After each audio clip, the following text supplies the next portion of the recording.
આગળ સમાચારમાં વાત કરીએ તો પાટણના રાધનપુરમાં શંકર ચૌધરીએ મતદાન કર્યું છે તો મતાધિકારનો ઉપયોગ કર્યો છે। રાધનપુરના વડનગર ગામ ખાતે મતદાન કર્યું છે તો બીજી તરફ શંકરભાઈ ચૌધરીએ મતાધિકારનો ઉપયોગ કરી મતદાન કર્યું તો લોકોને મતદાન કરવા માટે પણ અપીલ કરવામાં આવી રહી છે તો લોકોને વધુમાં વધુ મતદાન કરવા માટે પણ અપીલ કરી છે। રાધનપુરના વડનગર ગામ ખાતે મતદાન કર્યું છે તો આ સીધા દ્રશ્યો પાટણના રાધનપુરમાં શંકર ચૌધરીએ મતદાન કર્યું, મતાધિકારનો ઉપયોગ કર્યો અને સાથે જ વધુમાં વધુ મતદાન કરવા માટે લોકોને અપીલ પણ કરી છે।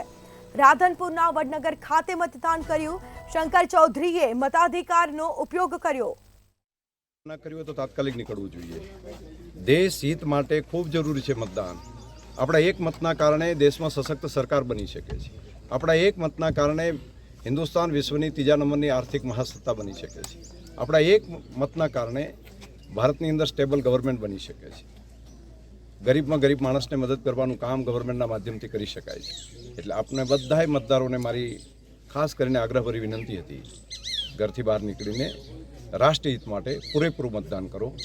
ઘરે બેઠા બેઠા દેશના ઇતિહાસ ના બદલી શકાય।